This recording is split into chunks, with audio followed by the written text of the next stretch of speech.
1939. A ship arrives in Venezuela. On board, Jewish families fleeing Nazi persecution.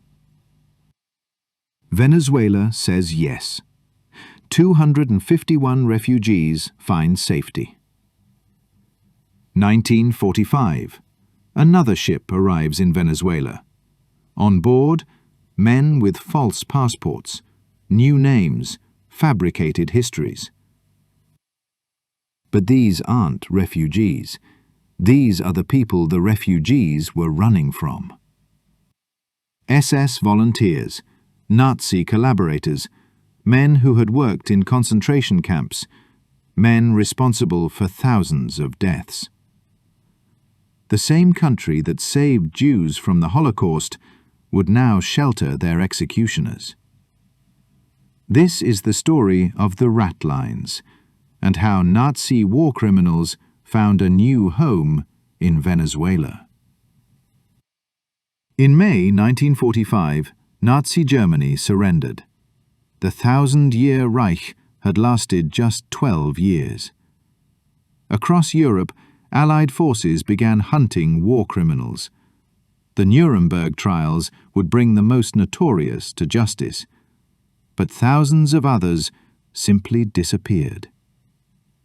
They had a plan, a network, a system of escape routes that would come to be known as the Ratlines.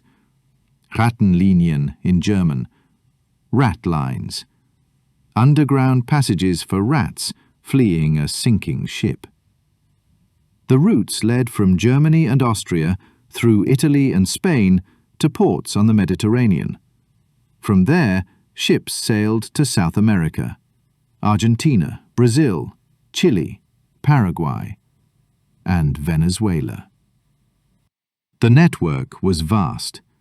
It involved former Nazi officials, Catholic clergy who believed they were saving souls, intelligence agencies who saw former Nazis as useful assets in the Cold War. Historians estimate that between 5,000 and 9,000 Nazi war criminals escaped to South America through these routes. Some were famous. Adolf Eichmann, architect of the Holocaust, lived in Argentina for 15 years before Mossad captured him.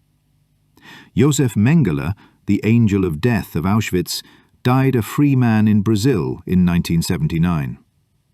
But most were unknown. Ordinary men who had done extraordinary evil. They changed their names, built new lives, and hoped the past would never catch up with them. In Venezuela, several of them found exactly what they were looking for. Olavi Karpalo was born in Finland in 1923. When the war began, Finland found itself in a complicated position. Invaded by the Soviet Union in 1939, then allied with Germany against the Soviets from 1941. And some Finns went further than alliance. They volunteered to fight directly for Nazi Germany. Olavi Karpalo joined the SS, the Waffen SS, the armed wing of the Nazi Party's paramilitary organization, an elite fighting force that would become synonymous with war crimes across Europe. Finnish volunteers served in the SS Division Viking and the SS Division Nordland. They fought on the Eastern Front against the Soviet Union. What exactly Karpalo did during the war, the historical record doesn't say. But serving in the SS meant taking an oath to Adolf Hitler personally. It meant being part of an organization that would be declared criminal at Nuremberg. When the war ended, men like Karpalo faced an uncertain future. Finland had signed an armistice with the Soviets.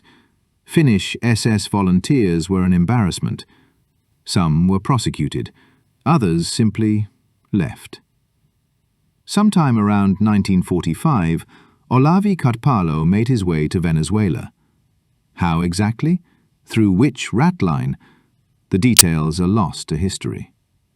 But we know he arrived. We know he built a new life. We know he lived in Venezuela for over 4 decades. Olavi Karpalo died in Venezuela in 1988, a free man, never prosecuted, never punished. He was 65 years old. Aarne Kauhanen's story is different, darker, and it ends very differently. Kauhanen was also Finnish, also a Nazi collaborator. The exact nature of his crimes is not fully documented, but his name appears on lists of war criminals who fled to South America. Around 1945, like Karpalo, he made his way to Venezuela. But Kauhanen made a mistake. Someone recognized him. Someone talked. Or perhaps Allied intelligence agencies had been tracking him all along. In 1947, just 2 years after arriving in Venezuela, Aarne Kauhanen was arrested. The details of his arrest are sparse. Who arrested him? Venezuelan authorities? Allied agents operating in South America? The records don't say. What we know is that Kauhanen was taken into custody and he never regained his freedom. In 1949, Aarne Kauhanen died, in custody, under circumstances that remain unclear. Was it illness, violence, suicide? The historical record is silent. He was one of the few who faced some form of justice, but even that justice was incomplete. No public trial, no detailed accounting of his crimes, just a quiet death in a Venezuelan prison. Sometimes the Ratlines led nowhere. And then there was Arvid Ojasti. Ojasti was not Finnish by origin, he was Estonian. But like many Baltic nationals, he had collaborated with the Nazi occupation of his homeland. The Baltic states, Estonia, Latvia, Lithuania, had been caught between two nightmares. Soviet occupation, then Nazi occupation, then Soviet occupation again. Some locals collaborated with the Nazis. Some joined SS auxiliary units. Some participated in the Holocaust. What exactly Arvid Ojasti did during the war, the historical record is incomplete. But whatever it was serious enough that he needed to disappear when the war ended. His escape route was elaborate, first to Norway, then to Sweden, and finally across the Atlantic to Venezuela. By the late 1940s, Arvid Ojasti was living a new life in South America. New name, new identity, a ghost from a war that was fading into memory. For 15 years he seemed safe. Then came 1963. Arvid Ojasti was shot and killed in Venezuela under circumstances that have never been fully explained. Who killed him? Was it a settling of old scores? Former victims who had tracked him down? Soviet agents eliminating a witness? A personal dispute unrelated to the war? We don't know. The case was never solved. Ojasti took his secrets to the grave, and whoever pulled the trigger was never identified. Some rats escaped the ship, some were caught, and some were hunted down years later by people with long memories. How did men like Karpalo, Kauhanen and Ojasti actually escape? The Ratlines weren't a single organization. They were a loose network of routes, contacts and safe houses. The most famous was the Vatican Ratline. Run through the Catholic Church, it helped thousands of fugitives obtain false papers and passage to South America. Bishop Alois Hudal in Rome was a key figure. He believed he was performing a humanitarian service, saving souls, regardless of what those souls had done. The ODESSA network, organization of former SS members, allegedly helped high-ranking Nazis escape, though historians debate how organized it actually was. And then there were the intelligence agencies. The United States recruited former Nazis as agents and assets. So did the Soviet Union. The Cold War was beginning. Former enemies became useful. The escape routes typically led through Austria to Italy. Rome was a key hub. From there, fugitives obtained Red Cross travel documents under false names. Ships sailed from Genoa to Buenos Aires. From there, Nazi fugitives dispersed across South America. Venezuela was not the primary destination. Argentina, under Perón, was far more welcoming. But Venezuela received its share. Some came because they had contacts there. Some came because it was simply the first ship available. Some came because they had heard about a place where Germans were welcome.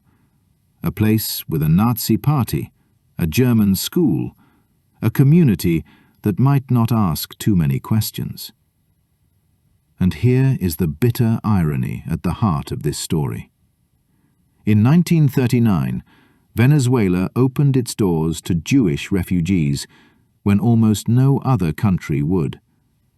251 people, 2 ships, the Königstein and the Caribia. Those refugees survived. They built families. They became Venezuelan. Just 6 years later, the same country would become a haven for the people who had made those refugees flee in the first place. How do we make sense of this? How could Venezuela be both refuge and shelter, haven for the hunted and hiding place for the hunters? The answer is that countries are not single entities with single moralities. They are collections of people, institutions, policies, all pulling in different directions. The officials who admitted Jewish refugees in 1939 may not have been the same officials who looked the other way in 1945. Or maybe they were. History doesn't always give us clean answers. What we know is this. Venezuela's role in World War II was complicated. It was home to Nazi sympathizers and Nazi refugees. It was a target of U-boat attacks and a provider of Allied oil. It saved some lives and sheltered some killers. History is rarely black and white. Olavi Karpalo died in his bed in 1988. Aarne Kauhanen died in custody in 1949. Arvid Ojasti was shot dead in 1963. 3 men, 3 fates, all connected by the same desperate flight from justice. We may never know the full story of how many Nazi war criminals found refuge in Venezuela. The records are incomplete, the witnesses are dead, the secrets are buried. But the Ratlines were real, the escapes were real, and the men who walked those paths were real. If this history matters to you, consider subscribing. We've covered the Nazi Party of Caracas, the refugee ships, the U-boat attacks, and now the Ratlines. Venezuela's World War II story is far more complex than most people realize. Now you know.